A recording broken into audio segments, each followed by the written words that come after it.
Hello everyone, welcome to I Quantas. तारीख है 16 of July और बात करेंगे हम लोग इम्पोर्टेंट जो न्यूज़ हैं आपके न्यूज़पेपर द हिंदू में कौन कौन से इंपॉर्टेंट एडिटोरियल्स रहे जो आपके लिए काफ़ी इंपॉर्टेंट रोल प्ले करने वाले हैं, तो उस पर हम चर्चा करेंगे। और भी कुछ खबरें जो आपके एग्ज़ाम में आ सकती हैं रिलेटेड टू, अभी देखिए आईसीआर ने कुछ आपके क्रॉप की वैरायटीज़ वगैरह लाएगी, तो उसके लिए एग्रीकल्चर से रिलेटेड कोई पैसेज वगैरह आ जाए तो उसकी उसमें बात हो सकती है। और भी आगे पीछे की भी खबरें रहने वाली हैं। तो चलिए बात करते हैं बिना किसी देरी के। तो यहाँ पे काफ़ी इंपॉर्टेंट आपका देख रहे होंगे एडिटोरियल वाले पोर्शन में बात की गई है इंडिया नेपाल के रिलेशन के बारे में। बिग ब्रदर के रूप में हम जाने जाते हैं, तो एक बड़े भाई का भाई के प्रति किस तरीके से आगे होना चाहिए रिलेशन, जैसा कि आपको पता होना चाहिए कि अभी हाल ही में देखिए आपके नए प्रधानमंत्री के रूप में प्रचंड जो थे इसके पहले वो नहीं रहे, अपना बहुमत वगैरह नहीं पास कर पाए, जिसकी वजह से अब प्रधानमंत्री के रूप में बने हैं ओली साहब। तो इनको एक तरीके से माना जाता है कि चाइना मैन, मतलब चाइना के हिसाब से ही काम करते हैं। उनकी जो पॉलिसी होती है टुवर्ड्स चाइना के ही फेवर में रहती है। कई सालों में जब इनकी गवर्नमेंट वगैरह रही है तो चाइना के पक्ष में ही रहा है, उनकी तरफ ही एक तरीके से उनका ज़्यादा रुख रहा है। तो एक तरीके से देखा जाए तो इंडिया के भी पॉइंट ऑफ व्यू से देखें तो चिंताजनक ही विषय रहेगा कि हमें किस तरीके से रिलेशन इनके साथ और मजबूत करना होगा, या हमारे साथ तो रिलेशन बेहतर करेंगे या नहीं, जिससे कि हमारा आगे का भी जो संबंध है इनके साथ, रिलेशन है between the Nepal and India, वो अच्छा बना रहे। तो उन्हीं सब के बारे में यहाँ पे बातें हो रही हैं। आप देख रहे हैं जब से 2015 में जब नेपाल का कॉन्स्टिट्यूशन आया, वहाँ पर भी भारत ने कुछ चीज़ों पे ऑब्जेक्ट किया था, ठीक है, ऑब्जर्व किया, लेकिन ऑब्जेक्शन के बाद भी अमेंड नहीं किया गया कॉन्स्टिट्यूशन वगैरह वहाँ पे। तो इसकी वजह से इंडिया और नेपाल में तनातनी रही, तनातनी इन द सेंस कि थोड़ा बहुत कड़वाहट रही दोनों के बीच। तो भारत ने क्या किया था, उस बीच देखा जाए तो रिलेशन को ख़त्म तो नहीं किया लेकिन ब्लॉकेट कर दिया था, ठीक है। इंडिया इम्पोज अ ब्लॉकेट, मतलब आपका ट्रेड में और कई सारी चीज़ों में। तो उसकी वजह से लगभग 6 महीने तक ये चला और एक तरीके से जो नेपाल में हमारे प्रति निगेटिविटी भी फैलाई गई, निगेटिव यहाँ पे रिलेशन भी चल रहा था। फिर उसके बाद उसी बीच जो ये टाइम रहा आपका ब्लॉकेट का, तो यहाँ पे नेपाल ने अब सोचा इंडिया के साथ हमारा मनमुटाव चल ही रहा है, तो हम क्यों ना चाइना के साथ संबंध आगे बढ़ाएं। तो यहाँ पे कई सारे इन्होंने क्या किया, एग्रीमेंट्स किए, हर एक कई सारे क्षेत्रों में, ट्रेड हो गया, ट्रांजिट, पावर एंड ट्रांसपोर्ट वगैरह में कई सारे एग्रीमेंट्स किए किसके साथ, चाइना के साथ। तो वही बातें यहाँ पर भी अब देखा जाए तो नई गवर्नमेंट वगैरह आई है, तो सरकार भी ये सोच रही है कि इनके साथ हमें हर एक तरीके से क्या करना होगा, रिलेशन इस्टेब्लिश करना होगा ताकि अच्छा बना रहे। क्योंकि ओली साहब जो नए प्रधानमंत्री हैं ऑलरेडी काफ़ी उनका क्या है आपके पाकिस्तान अरे चाइना के साथ अच्छा संबंध बनाने की कोशिश करते हैं। तो यहाँ पे देखिए जो हमारे यहाँ की गवर्नमेंट वगैरह है, political activism by Hindutva advocates वगैरह, तो नेपाल में उस तरीके से उसको अच्छे तरीके से डील नहीं किया जाता जो हमारे यहाँ पॉलिटिक्स होती है। India's relentless engagement in Nepalese politics and governance contradicts its principle of non interference establish under the Panchsheel doctrine. Panchsheel doctrine वगैरह में था कि इंटरनल आप इंटरफेरेंस वगैरह नहीं करेंगे, तो वो सब चीज़ें भी यहाँ पे कहीं न कहीं कॉन्फ्लिक्ट इशूज क्रिएट कर देता है। फाइनली यहाँ पे political stable and economically energise Nepal is beneficiary for India's national security and the economy of its Hindi heartland. हमारे लिए भी बेहतर है अच्छा इससे रिलेशन बनाना हर एक चीज़ में, चाहे वो आपका जियोपॉलिटिकल हो या फिर आपका सिक्योरिटी के पॉइंट ऑफ व्यू से भी काफ़ी ज़रूरी है। देखिए चारों तरफ से नेपाल घिरा हुआ है, 5 आपके जो स्टेट्स हैं वो यहाँ पे टच करती हैं इसकी बाउंड्रीज। तो 1800 किलोमीटर जो आपका बॉर्डर एरिया है वो नेपाल से हमारा सटा हुआ है। तो इसलिए काफ़ी इंपॉर्टेंट है। एक चीज़ से और इम्पॉर्टेंट हो जाता है यहाँ पर रेमिटेंस। जैसा कि आपको पता है कि जो हमारे यहाँ के लोग नेपाल में रहते हैं तो पैसे वगैरह भेजते हैं, तो रेमिटेंस कहलाता है। तो उसमें ये 7वें नंबर पे है नेपाल। भले छोटा सा देश है लेकिन काफ़ी सोचिए काफ़ी ज़्यादा तादाद में लोग यहाँ पे रहते हैं जो रेमिटेंस वगैरह हमारे यहाँ भेजा था, 7वें नंबर पे है। उसके बाद अभी आपने लेटेस्ट रिपोर्ट वगैरह पढ़ा होगा कि इंडिया दुनिया में सबसे ज़्यादा रेमिटेंस भेजने वाले देशों में से एक है। मोर देन $111 बिलियन हमने इस बार दुनिया भर के देशों में जो हमारे देश के लोग हैं वो पैसे भेजते हैं, और ये सबसे ज़्यादा है पूरी दुनिया भर में। ठीक है, तो 7वें नंबर पे देखिए नेपाल भी है। हर एक कंट्रीज जैसे यूएई हो गया, यूएस हो गया, ये सब टॉप कंट्रीज़ हैं जो हमारे यहाँ के लोग वहाँ रह रहे हैं, वहाँ से पैसे भेजते हैं। तो इस हिसाब से 7वें नंबर पे है टोटल आपका जो कंट्री के द्वारा इसके भेजा जाता है। ठीक है, Kathmandu political class, civil society, मतलब ये सब जितने हैं पॉलिटिकल क्लास हो गए, civil society, bureaucracy, security forces, ये at the time of negotiation between India and Nepal तो काफ़ी ज़्यादा इन्फीरियरिटी कॉम्प्लेक्स भी फील करते हैं कि भाई बात करने में, नेगोशिएशन में, इन सब चीज़ों में, इन सब चीज़ों का भी सामना करना पड़ता है। तो ये भी एक तरीके से चिंताजनक विषय बना हुआ है। तो फाइनली क्यों ऐसा हुआ, अभी फिलहाल यहाँ पे आप देख रहे हैं जो आपके पुष्प कमल दहल, जिसको आप प्रचंड के नाम से जाना जाता था, तो उन्होंने अपनी सरकार बचाने में नाकामयाब साबित हुई है और फाइनली उनकी सरकार गिर गई। तो यहाँ पे देखिए ओली की अपनी कोलिशन गवर्नमेंट बनी है, लेकिन अब यहाँ पे ये असमंजस देखा जा रहा है कि ओली अगर चाइना के साथ ज़्यादा रिलेशन इस्टेब्लिश कर लिए तो भारत के लिए दिक्कत हो जाएगी। लेकिन इसके लिए भी हमें ये सोचना होगा, जिस लेवल पे हम सोच रहे हैं उतना भी नहीं होने वाला, क्योंकि क्या है, ओली की जो गवर्नमेंट है वो कोलिशन गवर्नमेंट है, और जिसके साथ इन्होंने कोलिशन किया है वो पार्टी इंडिया के सपोर्ट में रहती है। तो ऐसा कुछ न बयान देंगे और ना कुछ ऐसा एग्रीमेंट या कार्य करेंगे जिसकी वजह से क्या हो, हमारा यहाँ पे रिलेशन बिगड़े। और ये भी देखा जाएगा, भाई हाल ही में देखिए आपके प्रधानमंत्री बने हैं, तो ये भी देखा जाता है कि किस देश में पहला विजिट करते हैं। जैसे अभी आपने देखा ना, मालदीव के साथ हमारे थोड़ा रिलेशन गड़बड़ हुए तो सीधा जीत के प्रेसिडेंट साहब मुर्जू साहब सीधा चाइना पहला विजिट गया। तो इससे क्या पता चलता है, तो आपके पड़ोसी अगर कोई है तो सबसे पहले आप जिसके यहाँ जाते हैं तो ये पता चलता है कि हमारा उनके साथ संबंध अच्छा है। तो यहाँ पे देखना होगा कि ये ओली साहब किधर जाते हैं सबसे पहले। ठीक है, अगर भारत आते हैं तो इससे भी हमें पता चलेगा कि एटलीस्ट कुछ बिगड़ेगा नहीं, बहुत कुछ बनेगा नहीं तो बहुत कुछ बिगड़ेगा भी नहीं। लेकिन पाकिस्तान जाएंगे, अरे आपके चाइना पाकिस्तान तो चलो दोस्त दोस्त हैं वो लोग, तो हमारे लिए चाइना अगर जाते हैं तो दिक्कतें आ सकती हैं। बाकी BRI जो देख रहे हैं इनिशिएटिव है, ठीक है, belt and road initiative China का, इसका सपोर्ट ओली ने किया है। प्रचंड जो इसके पहले आपके प्रधानमंत्री थे, उन्होंने इंडिया और आपके नेपाल और चाइना के बीच जो रेल नेटवर्क है उस प्रोजेक्ट पे पूरी तरीके से सहमति जताई है, उस पर एग्रीमेंट वगैरह किया है। BRI पे भी पूरी तरीके से यहाँ पे चाहता है, चाइना तो चाहता है कि हम तिब्बत से पूरा कनेक्ट हो जाएं, रास्ता वगैरह बना दें। और लेकिन जब ये रास्ता वगैरह, रोड ट्रांसपोर्ट वगैरह बन जाएगा, सड़कें बना रहा है ना यहाँ पे चाइना पूरी तरीके से, तो इसको अगर नेपाल से जोड़ देगा तो फिर क्या होगा, इंडिया के लिए खतरा हो जाएगा। ठीक है, तो ये सब सारे बातें हैं जो यहाँ पे पूरी तरीके से एक्सपेक्टेशन है। हम बड़े भाई के तौर पे रिलेशन अच्छा रखेंगे और आगे भी सब कुछ बेहतर ही होगा। ठीक है, बढ़ते हैं अगली खबरों की तरफ। और क्या है इंपॉर्टेंट यहाँ पे देखते हैं। अच्छा, कुछ और इसके बारे में, वही सारी बातें जो अभी आपसे चर्चा किया। ठीक है, जो आपको पता है चाइना भी हमारा लार्जेस्ट ट्रेडिंग पार्टनर है, तो इसके साथ भी भाई अच्छा संबंध बना रहे। ऐसा नहीं कि नेपाल की वजह से हम कुछ ज़्यादा ही कड़वाहट कर लें, आपस में भिड़ जाए, से तिब्बत में 1962 में भिड़ गए थे।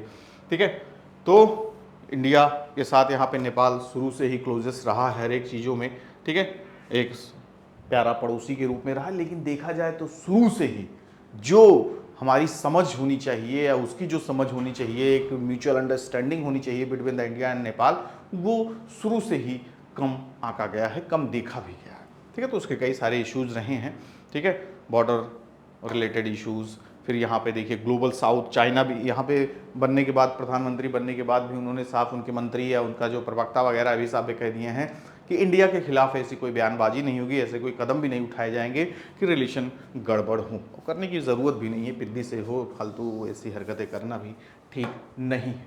ठीक है, नेक्स्ट इज यूनियन बजट से रिलेटेड आपका इंपॉर्टेंट एडिटोरियल पोर्शन में है। क्या है, the union budget as litmus test of a rethink और स्टैसिस।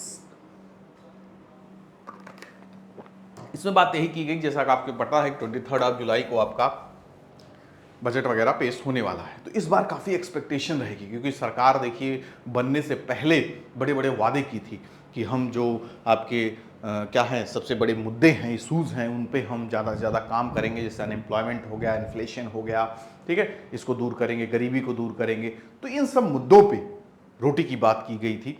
तो क्या सरकार उतना जो वादे की उस पे गरीब लोगों के लिए, फार्मर्स के लिए, जो आपके अनएम्प्लॉयड लोग हैं उनके लिए क्या ऐसी कुछ पॉलिसी लेके आएगी, ऐसा बजट होगा इस बार जो सबके फेवर में होगा या नहीं, वो देखने वाली बात हुई। तो यहीं पे वही बात की गई है। Union finance minister Nirmala Sitharaman is set to present the union budget on कब 23 जुलाई, ठीक है, under BJP led coalition government. तो यहाँ पे बात यही आती है। अब देखो यहाँ पे सीट भी इस बार कम है बीजेपी के पास, ठीक है, जैसा कि लास्ट ईयर आपने देखा था, लास्ट ईयर मतलब लास्ट चुनाव, ठीक है, यहाँ पे 303 सीट थी, मेजोरिटी थी। तो अब यहाँ पे जो आपकी क्या है, कोलिशन सरकार है, तो कोलिशन पॉलिटिक्स और रीजनल एस्पिरेशंस के बारे में भी अब ध्यान देना होगा, ठीक है, जो आप वादे किए हो। अब यहाँ पे तो ऐसा भी नहीं कि आपके पास पूरी मेजोरिटी है, जो चाहो जिस तरीके से हो पॉलिसी ला दो, जिस तरीके से हो बजट ला दो, कोई सवाल उठाए तो कोई बात नहीं, ठीक है, लेकिन यहाँ पे अब ऐसा सरकार नहीं कर सकती। तो इस सबके बारे में यहाँ पे ध्यान देना होगा। तो जो जनरल इलेक्शन हुआ, मेनली फोकस किस बात पे थी, ब्रेड एंड बटर इशू, जैसे कि आपका अनएम्प्लॉयमेंट एंड इन्फ्लेशन हो गया, इंडिकेटिंग पब्लिक डिससेटिस्फैक्शन था ही with the government economic policies. तो पॉलिसी इस बार काफ़ी बेहतर होने की संभावना है। बजट भी हर एक मुद्दे पे बात की जाएगी, हर एक सेक्शन में एलोकेट किया जाएगा पैसा वगैरह, ताकि पूरा क्या हो सके, विकास वगैरह हो सके। Budget is expected to address major issues. क्या क्या देखने को लोगों को एक्सपेक्टेशन है कि इस पे पूरी बात होगी। एम्प्लॉयमेंट जनरेशन, ठीक है, वादे हो जाते हैं 2 करोड़ 5 करोड़ रोजगार दिए जाएंगे, लेकिन आप देखते हो रोजगार का स्तर ये है। कभी हाल ही में आपने देखा होगा कि 10-20 वैकेंसीज के लिए 2-2.5 हजार लोग पहुंच गए। वो भी कितना, एक कॉरपोरेट कोई आपका रिक्रूटमेंट था, ठीक है, आपकी प्राइवेट कंपनी वगैरह थी, छोटे मोटे पदों के लिए। वो भी पता चला कि 15-20 हज़ार की सैलरी का ही निगोशिएशन वगैरह था, और उसमें सब आईटी वाले और ये सब जो टेक्निकल बैकग्राउंड वाले लोगों को बुलाया गया था। तो आप समझ सकते हैं बेरोजगारी का स्तर क्या है। जो डिजर्विंग है, अच्छा डिजर्व करते हैं, अच्छी सैलरी, अच्छा लिविंग स्टैंडर्ड, वो भी आज के समय उससे पीछे हट जा रहे हैं, क्योंकि अवेलेबिलिटी ऑफ द जॉब नहीं मिल पा रही है, ठीक है। तो यही पूरी एक्सपेक्टेशन रहेगी इस बार के बजट से, और पूरी आशा है कि इन सब मुद्दों पे बात किया जाएगा, और इनसे रिलेटेड आपकी क्या होंगी, बजट में बातें भी होंगी, ठीक है। इन्फ्लेशन, महंगाई का दौर आप देख ही रहे हैं। लास्ट 1 साल में अगर देखा जाए 6 महीने में, तो 10 से 15% का आपका हर एक चीज़ों में चीज़ें महंगी हुई हैं, ठीक है। इन्फ्लेशन रेट काफ़ी बढ़ा है। सोशल एंड इकोनॉमिक जस्टिस की भी बातें होंगी, ठीक है। तो यही इस बार की उम्मीद है। इकोनॉमिक्स जो अपोज किया करते थे to government driven employment scheme to cut in programmes like मनरेगा वगैरह से रिलेटेड भी आगे जो फेल हो रही हैं परियोजनाएं वगैरह जो हैं, उनके बारे में भी बात होंगी। रिसेंट रिपोर्ट्स में क्या देखा गया, indicate high level of unemployment and under employment and unemployment का रेट, ठीक है। अभी आपने देखा कई सारे डेटा आए, कई इंटरनेशनल नेशनल लेवल की कंपनियां जो रिसर्च की, उसमें पता चला कि हम उस लेवल का एम्प्लॉयमेंट जनरेशन नहीं कर पा रहे हैं जो हम वादे किए हैं। कई सारे उसके पीछे कारण भी, ठीक है। और मेनली जो परेशान हैं तो आपके नए युवा लोग हैं, youth and educated individuals with income of the regularly employed contracting due to informalisation, ठीक है। फिर उसके बाद women participation in the labour market has increase family in unpaid rural and supplementary income activities facing structural unemployment issues. महिलाओं को भी परेशानियां यहाँ पे, और मेनली बोला जा रहा है कि ये जो सेक्टर्स हैं काफी पीछे हो गए due to demonetisation, GST and कोविड-19। जो एमएसएमईज हैं, ठीक है, आपकी छोटे लेवल की जो आपकी इंटरप्राइजेज हैं, उनको बड़ा नुकसान हुआ इन सब चीज़ों की वजह से। तो यहाँ पर भी सरकार पूरी तरीके से क्या करेगी, अटेंशन अपना करेगी, उसको देखेगी और उससे रिलेटेड चीज़ों को आगे बेहतर करने में प्रयास करेगी, ठीक है। बजट में पूरा देखा जाए तो प्रायोरिटीज़ भी रखा जाएगा एमएसपीज वगैरह को, जो कि पूरी तरीके से इन सब चीज़ों पे, जैसे domestic consumption and marginalise groups जो हैं, गिवन इंडियाज पुअर, ये भी हम काफ़ी पीछे ना, एसडीआई में हम काफ़ी पीछे हैं। Multi dimensional poverty index performance में भी काफ़ी देखा जाए तो गरीबी अभी भी लगभग 20-25 करोड़ लोग गरीब की रेखा के नीचे ही आते हैं। तो इन सबको भी उससे अपलिफ्ट किया जाएगा, एसडीआई का इंडेक्स बेहतर हो, ताकि कब बेहतर होगा, जितने भी इंडिकेटर्स हैं उनको हम अच्छा करेंगे तभी बेहतर होगा हमारा एसडीआई इंडेक्स। देखिए 134 आउट ऑफ 193 कंट्रीज में। तो ये कब अच्छा होगा, जब हम एजुकेशन, हेल्थ, ठीक है, आपकी लाइफ एक्सपेक्टेंसी, इन सब चीज़ें जब बढ़ेंगी, न्यूट्रिशन वगैरह सब कुछ, इनरोलमेंट वगैरह, रेशियो वगैरह सब जो जो इंडिकेटर्स हैं वो जब अच्छे होंगे, तो अपने आप आपका एसडीआई भी बढ़ जाएगा। तो यही कोशिश की जा रही है कि यहाँ पे union budget will address the pressing bread and butter issues from the 24 general election. ठीक है, जो वादे किए गए उस पर अमल किया जाएगा। ठीक है, नेक्स्ट इज बात हो रही है आपकी आंध्र प्रदेश की। तभी हाल ही में आपको पता है आंध्र प्रदेश में नई गवर्नमेंट आई है चंद्रबाबू नायडू की, कोलिशन विद द पवन कल्याण। ठीक है, उनकी पार्टी वगैरह का। तो यहाँ पे एक्सपेक्ट यही किया जा रहा है जो 2019 में प्रपोज किया गया था, ठीक है, 2019 से पहले प्रपोज किया गया था चंद्रबाबू नायडू की जो इसके पहले की सरकार वगैरह थी। तो लेकिन यहाँ पे जब सरकार आपकी बनी जगनमोहन रेड्डी की तो उसको रोक लगा दिया गया, किसको, अमरावती प्रोजेक्ट को। ठीक है, काफी मोस्ट अवेटेड प्रोजेक्ट में से एक था कि हम बेहतर बनाएंगे इस शहर को। ठीक है, एक सस्टेनेबल और एक मॉडर्न सिटी बनाने की बात थी। तो लेकिन इस प्रोजेक्ट को रोक दिया गया। तो अब वही नई सरकार जो बनी है तो उससे एक्सपेक्ट किया जा रहा है कि अब वो फिर से पूरा हो पाएगा, जिसमें देखा जाए तो 29,000 से ज़्यादा फार्मर्स का इन्वॉल्वमेंट था। 34,000 एकर्स ऑफ लैंड लोगों के द्वारा दिया गया था। ठीक है, ताकि एक बढ़िया मॉडर्न और सस्टेनेबल सिटी को बनाया जा सके और उसको बेहतर किया जा सके। तो काफ़ी समय से देखिए 2019 से चीज़ें यहाँ पे रोक लगा दी गई थी, तो उसका एक नुकसान भी यहाँ पे देखने को मिला, leading to the economic fall out including the job migration and decrease property value. ठीक है, समय के साथ साथ लोग चले गए भाई जॉब के लिए, जिनको काफ़ी एक्सपेक्टेशन थी वहाँ से। ठीक है, वहाँ की प्रॉपर्टी की वैल्यू कम हो गई थी। ये सब यहाँ पे दिक्कतें भी देखी गई। तो यहाँ के फिर मुख्यमंत्री के रूप में नायडू की वापसी हुई है और इनसे पूरी एक्सपेक्टेशन भी की जा रही है कि चीज़ें बेहतर होंगी, बट काफ़ी चैलेंजेस भी इनको फेस करना पड़ेगा। फंड इकट्ठा करना, रिस्टोरिंग इन्वेस्टर कॉन्फिडेंस। ठीक है भाई, जो 19 में प्रोजेक्ट था उसके पहले था, अब लोग इन्वेस्ट करने के लिए तैयार थे, कॉन्फिडेंस लेवल आगे था इन्वेस्टर्स का, कम पैसा लगाएंगे रिटर्न मिलेगा, तो सब खो चुका है। तो उसको वापस पाना, फंड इकट्ठा करना, ठीक है, कंप्लीटिंग कोर इंफ्रास्ट्रक्चर, तो ये सब बड़े इश्यूज भी हैं यहाँ, चैलेंज है एक तरीके से नायडू के सामने। खैर पूरा होगा। तो की development goal of the Amravati क्या है, रेसिडेंशियल रूप में वहाँ बसाना, हेल्थ केयर, एजुकेशन, जो बेसिक आपके फैसिलिटीज़ हैं वो प्रोवाइड करवाना, recreation facilities, promoting industrial sector और क्रिएटिंग जॉब अपॉर्चुनिटी, ये सब मेन इशूज़ यहाँ पे डेवलपमेंट के रहने वाले हैं। ठीक है, मतलब इशूज़ मतलब ये सब सारी चीज़ें की जाएंगी, सब बढ़ाई जाएंगी, सब बेहतर तरीके से पेश किया जाएगा। Naidu's legacy will depend on the balancing development with the sustainability, including green space, efficient public transport and smart city technology। इन सब चीज़ों से पूरा सिटी क्या होगा, लैस होगा।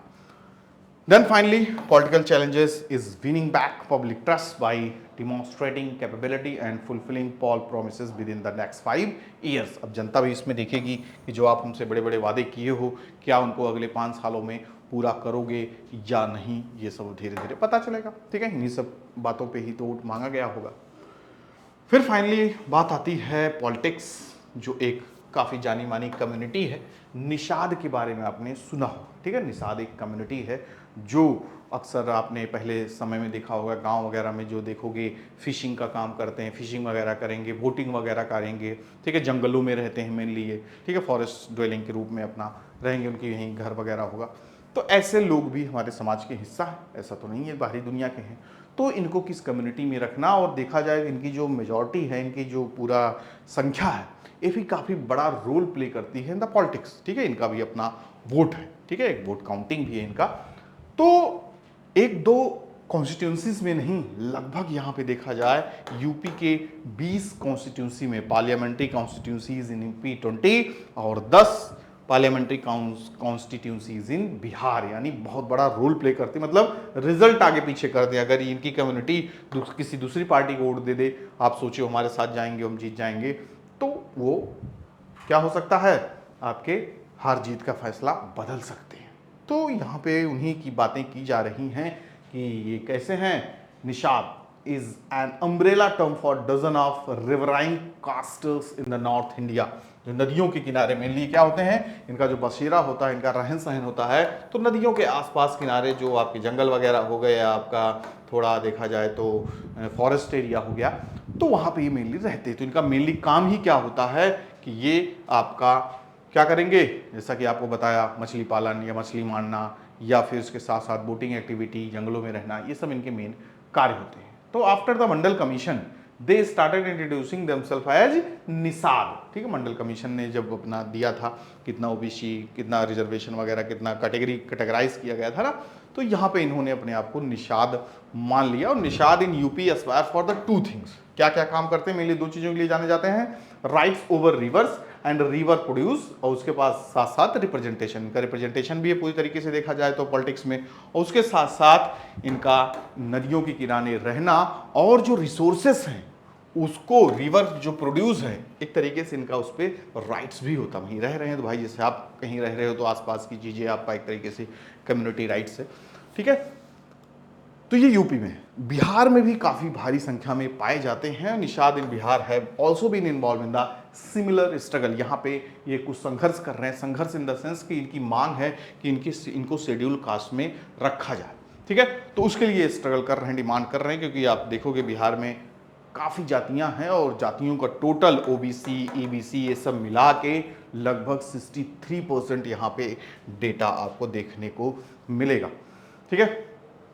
तो ये आपका, ये तो बता ही चुका हूँ, 20 लगभग पार्लियामेंट्री कॉन्स्टिट्यूंसीज में असर डालते हैं वोटों में, ये आपके यूपी में और 10 बिहार में। तो वही ना, जैसे कि in UP unlike in Bihar there is no separate category for EBC, जैसे बिहार वगैरह में है ना ओबीसी हो, ओबीसी के बाद ईबीसी है, यानी एक्सट्रीमली बैकवर्ड कास्ट, ओबीसी मतलब अदर बैकवर्ड कास्ट, तो ओबीसी से भी नीचे एक कास्ट रखी गई ईबीसी, तो ये यूपी में नहीं है। यूपी में आप देखोगे ओबीसी है, एससी है, एसटी है, ये सब है, ईबीसी नहीं रखा गया, तो इनको मतलब इस तरीके से है नहीं, तो इनको कहाँ पे रखा जाए, किसमें रखा जाए। तो EBC that distinguish them from OBC caste such as, जैसे देखिए Yadav, Kurmi, these are caste, ठीक है। यादव, कुर्मी, पटेल, इनके पास जमीनें वगैरह भी होती हैं और देखा जाए तो काफी बड़ा इम्पैक्ट भी डालती हैं चुनाव वगैरह में। अब आप देखोगे अखिलेश यादव, ठीक है, कुर्मी वगैरह, मौर्य, कुर्मी मौर्य, आप देखोगे केशव प्रसाद मौर्य जो इस समय आप देख रहे होगे डिप्टी सीएम है, तो ये अब क्यों अब ये डिप्टी सीएम बनाया, क्योंकि इनके पास इनका काफी वोट बैंक है, ठीक है, इसलिए इनको एक बड़ा पद दिया गया ताकि सब लोग एक साथ कंसोलिडेट रहें, तो भी एक राजनीति का एक हिस्सा होता है, ठीक है। तो यहाँ वही कहा जा रहा है यादव, कुर्मी, पटेल, इन लोग के पास अपनी जमीनें भी हैं और ये वोट में काफ़ी बड़ा रोल भी प्ले करते हैं, जैसा कि यहाँ पे देखा जाए कि मौर्य और कुशवाहा के पास उतनी ज़मीनें नहीं हैं, उसके बाद भी इनका रोल यहाँ पे देखने को मिलता है पॉलिटिक्स वगैरह में। और इस बार आपने चुनाव वगैरह भी देखा, 24 का इलेक्शन वगैरह देखा, तो जो इंडिया अलायंस था, जो कांग्रेस के साथ साथ अदर पार्टीज थी, उन्होंने ज़्यादा वोट लिया एक्सट्रीमली बैकवर्ड कास्ट वगैरह का, ठीक है, इन कंपेरिजन टू एनडीए जो बीजेपी लीड कर रही थी। बीजेपी भी देखो अभी मीटिंग वगैरह हुई, उसमें भी इल्ज़ाम लगा रही है कि भैया हमारे हिंदुओं के वोट बट गए जाति के आधार पे, तो बांटा किसने? आप ही सब ने, आप ही जाति पात का खेला कर रहे हो, नहीं मिला उसमें वोट तो अब रोना रो रहे। तो सब चीज़ें तो आप लोगों ने ही बनाया है, आप ही लोगों ने बांटा है, आप ही लोगों ने नफरतें फैलाई है। हिंदू में ही इतनी जातियां हैं, वही आपस में अब जात के नाम पे लड़ा जा रहा है। पहले पहले तो धर्म के नाम पे हिंदू, मुस्लिम, सिख, ईसाई पे लड़ा जाता था, तो अब जाति आपस में, हिंदू ही जाति में बढ़ गए हैं, वो आपस में लड़ रहे हैं। ये स्थिति पैदा कर दिया इन पॉलिटिशियंस ने, और वो नहीं मिली उस पर। अब इनको एक्सपेक्टेशन थी कि हम सब इनका वोट पा जाएंगे, नहीं पाए तो रो रहे हैं, अरे बट गए, तो बट गए तो आपने ही तो बांटा होगा, आपके ही लोगों ने, तो सब बराबर है। आप अगर वही ये कम पाती तो ये आज खुश होते, ये कम पा गए तो ये खुश है, तो सब एक ही थाली के। बिहार में देखा जाए, recently head cast survey put the total population of the EBC extremely backward caste 36%, बाकी ओबीसी सब मिला के 63% of the population, total population of the Bihar, जो स्टेट ऑफ द बिहार है, वो आपका इन्हीं कैटेगरी में ओबीसी और बैकवर्ड क्लास में आती है। तो in Bihar the grip of NDA parties over EBC votes has dwindled as compare to previous election. Previous election में अगर एनडीए का एनालिसिस करते हैं तो लास्ट इलेक्शन से इस इलेक्शन में भी काफ़ी डाउन हुआ है इन ईबीसी ओबीसी जो निचले वर्ग के जातियां हैं उनका वोट पाने में। यहाँ पर भी आपकी इंडिया अलायंस ने ईबीसी वोट बैंक को काफ़ी बड़े लेवल पे अपने पक्ष में किया है। The Nishad community rallied strongly behind Mukesh Sahni, जो पूरी इनकी कम्युनिटी है वो लीड कर रहे हैं मुकेश साहनी, नेता हैं जो आरजेडी यानी राष्ट्रीय जनता दल के साथ मिलके आपका पॉलिटिकल अपना लीडरशिप आगे बढ़ा रहे। तेजस्वी यादव के दोस्त हैं, अभी आप देखे होंगे रिसेंटली, आज ही न्यूज आ रही है, कल इनके पिताजी की हत्या कर दी गई। ठीक है, तो वही अब चीज़ें आएंगी, इल्ज़ाम वगैरह एक दूसरे पे लगाया जाएगा। क्या कारण है ये नहीं देखा, लेकिन अभी रिसेंटली न्यूज़ देख के आ रहा हूँ, सुबह देखा था। अब किस वजह से हुआ, कोई पॉलिटिकली एजेंडा था किसी का, या कुछ आपसी रंजिश क्या है या कैसे क्या, तो बाद में पता चलेगा। लेकिन इनके पिताजी की हत्या हो गई। लेकिन ये क्या है, पूरी तरीके से जो निषाद कम्युनिटी है बिहार में, इसको लीड कर रहे हैं। The name of the party, उनकी एक पार्टी भी है, जब पार्टी का नाम क्या है, विकासशील इंसान पार्टी, बीआईपी। पार्टी का नाम क्या रखे हैं, बीआईपी, विकासशील इंसान पार्टी, जो 2014 से claim to be working towards the consolidation of the Nishad community as an important political force. 2014 से मतलब काफ़ी कंसोलिडेट किया है और एक बड़ा इंपैक्ट ये रोल प्ले कर रहे हैं इलेक्शन में। ठीक है, तो वही यहाँ पे सपोर्ट भी है। देखिए, Congress among Nishad is a new phenomena in the last 2 decades of UP politics. इस बार में भी जो देखिए इलेक्शन वगैरह हुआ, ये पूरी तरीके से कांग्रेस के साथ ही रहे, उन्हीं को वोट वगैरह मिला इंडिया अलायंस को ही, आपका इंडिया अलायंस को। तो काफ़ी देखिए जो आपका 30-35 सीट जीत के आए ये लोग, जो नीची कम्युनिटी के लोग था, इनका मतलब ज़्यादा इनका रोल रहा। Nishad are mobilising themselves for their rights in sand mining. अब इनके मेन मुद्दे क्या हैं, किन चीज़ों को लेकर ये इकट्ठा हो रहे हैं और अपनी कम्युनिटी के साथ पूरी तरीके से बने हैं, तो जिन क्षेत्रों में इनका मेन काम है, ठीक है, इन सब मुद्दों पे इनकी आवाज़ें उठती रहती हैं कि इन सब चीज़ों को भी बेहतर किया जाए। सैंड माइनिंग हो गया, फिशिंग हो गया, फ्लाइंग बोट वगैरह हो गया। ठीक है, तो ये इनका मेन काम है, तो यही इनका मेन सोर्स ऑफ इनकम भी है। तो इसको बेहतर करने के लिए आवाज़ वगैरह उठाते रहते हैं। अभी हाल ही में प्रयागराज में बांसवार विलेज था, यहाँ पे भी काफ़ी देखा जाए तो जो मेन एडमिनिस्ट्रेशन था उससे काफ़ी झड़प वगैरह हुई, उससे काफ़ी यहाँ पे देखिए क्या हुआ, एडमिनिस्ट्रेशन क्लैश हुआ बिटवीन द प्रयागराज एडमिनिस्ट्रेशन और लोकल निषाद। किन मुद्दों पर, issues of sand mining in the Yamuna river. Yamuna river है ना, वहाँ पे गंगा यमुना दोनों का संगम है, तो यमुना रिवर जो सैंड माइनिंग वगैरह, माफियागिरी भी काफ़ी कुछ होता है, तो इन लोगों को नहीं पसंद रहा होगा। ठीक है, उस पर ये लोग काफ़ी देखा जाए तो उस मुद्दे पे आवाज़ उठाई, क्लैश भी हुआ बिटवीन द एडमिनिस्ट्रेशन।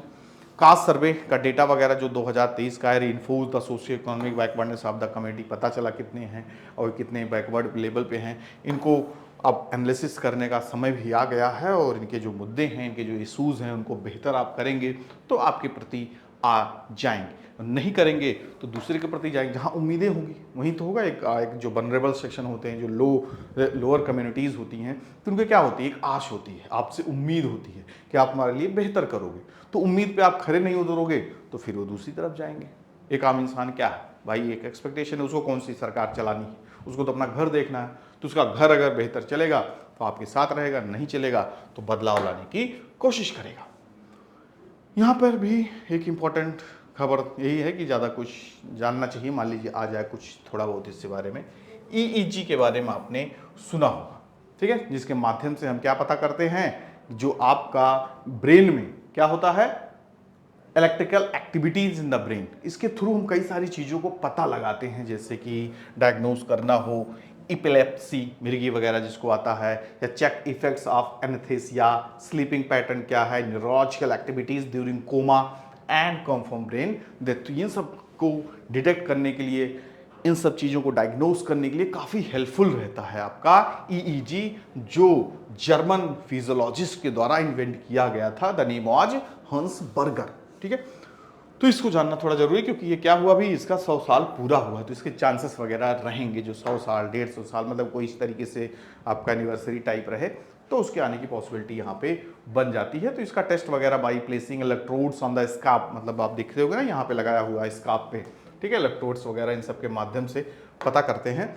ठीक है, फिर उसके बाद विजुलाइज करते हैं एज एन EEG का फुल फॉर्म है इलेक्ट्रोएन्सेफेलोग्राम। ठीक है, तो ये सारी बातें यहाँ पे बताई गई। It is a cost effective है, ठीक है, non invasive and portable, making it widely accessible for both, दोनों चीज़ों के लिए काम आती है, फॉर द रिसर्च पर्पज और डायग्नोस्टिक पर्पज, दोनों के लिए। ठीक है, तो इसके बारे में भी पढ़ लीजिएगा और भी काफ़ी कुछ आपको मिलेगा। यहाँ पे ICR के द्वारा भी एक खबर आई है कि यहाँ पे इस बार इसकी 96th एनिवर्सरी है, जिसमें ICR जो क्या है, Indian council of agriculture research, apex body है जो रिसर्च और आपका एनिमल हस्बेंड्री वगैरह से रिलेटेड सारे प्रोग्राम को क्या करती है, इम्प्लीमेंट एग्जीक्यूट वगैरह करने का जिम्मा है, रिसर्च वगैरह करने का जिम्मा। तो ही अपने 96th एनिवर्सरी में 323 वैरायटीज ऑफ क्रॉप्स लेके आएगी, 56 क्रॉप्स की इतनी सारी वैरायटीज पेश करने वाली है, ठीक है, लॉन्च करने वाली है, जिसमें अलग अलग तरीके के cereals, oil seed, forest crops, sugarcane वगैरह से रिलेटेड आपके क्रॉप्स वगैरह की 323 वैरायटीज लॉन्च करेगी, ठीक है, जिसमें से 289 आर क्लाइमेटिक रेजिलेंट, मतलब क्लाइमेट के अनुकूल होंगी 289, बाकी 27 किस बेस पे होंगी, बायो 45 बेस पे, ठीक है। तो the programmes 5 year plan involve each of ICRs, कितने साइंटिस्ट वगैरह लगे हुए हैं इसमें, लगभग 5000 से ज़्यादा साइंटिस्ट लगे हैं जो developing a product, technology, model, concept हैं या publication annually with the work being monitored every 3 and 6 month. तो यहाँ पे कई सारे साइंटिस्टों का पूरा रिसर्च चल रहा है और वो जरूर यहाँ पे बेहतर करेंगे। ICR is implementing a plan to develop 100 new seeds varieties और देखा जाए तो 100 फार्म टेक्नोलॉजीज इन 100 डेज, अगले 100 दिनों में यहाँ पर काफ़ी कुछ आने वाला है। With the aim to involve the prime minister in the launch by mid सितंबर तक प्रधानमंत्री मोदी जी इसको लॉन्च भी करेंगे, ठीक है। और यहाँ पे देखा जाए तो 16 million hectares are under bio fortified varieties of various crops, जैसे कि चावल हो गया, गेहूं हो गया, ठीक है, पीएल्स, मिलेट्स हो गया। तो इतने ज़मीन में ये सब आपके क्रॉप्स को भी उगाया जाएगा। Development of the climatic resultant technologies had led to enhance project even during abnormal years. इसकी वजह से हमने काफ़ी बड़े लेवल पे क्या किया है, बढ़ोतरी किया है। कैसे? Due to development of climatic resilient technologies की, मतलब ऐसी कंडीशन, ऐसी आपका क्लाइमेटिक जोन जहां पे पूरी तरीके से अनुकूल न रहा हो, उसके प्रति मतलब निगेटिव आपका एनवायरमेंटल कंडीशन में भी हमने काफ़ी कुछ प्रोडक्शन को इन्हेंस किया है। और यहाँ पे एक डेटा है 2014-15 से लेके 2023-24 तक ICR ने अभी तक 2500 से ज़्यादा high yielding varieties of seeds को यहाँ पे पेश किया है, लगभग 2100 से ज़्यादा climatic resilient and 150 bio fortified varieties की। तो लगातार रिसर्च जारी है। HIYB आपकी सीड्स हैं, ठीक है, high yielding varieties of seeds भी आपको दी जा रही है, ज़्यादा से ज़्यादा कम जगहों पर ज़्यादा से ज़्यादा प्रोडक्शन किया जा सकता है, ठीक है। तो ये बहुत अच्छी बात है क्योंकि भाई एग्रीकल्चर, पशुपालन, एनिमल हस्बेंड्री वगैरह ही हमारा क्या है, सबसे बड़ा सोर्स है। ज़्यादा से ज़्यादा लोग देखिए इस पर क्या हैं, जुड़े हुए हैं, देश की आधा से ज़्यादा जनता इसी में इन्वॉल्व है। तो ये सब चीज़ें काफ़ी हेल्पफुल रहेगी फार्मर्स के लिए, लोगों के लिए जो कॉमर्शियल लेवल पे कुछ करना चाहते हैं या अपने ही जीवन यापन के लिए करना चाहते हैं, तो उनके लिए काफ़ी बेहतर रहेगा, ठीक है। तो आशा करता हूँ कि आज का एनालिसिस काफ़ी आपके लिए बेहतर रहा होगा। इसका भी जो आपके सामने नोट्स है इसको भी मैं ग्रुप में भेज दूंगा। बाकी आप चैनल को ज़रूर सब्सक्राइब कीजिए और शेयर भी कीजिए ज़्यादा से ज़्यादा, और बने रहिए आईक्वांटा के साथ। कोर्सेस आपके लॉन्च हो चुके हैं, उसको ज्वाइन कीजिए और इनरोल कीजिए। Thank you to all of you, good luck, take care.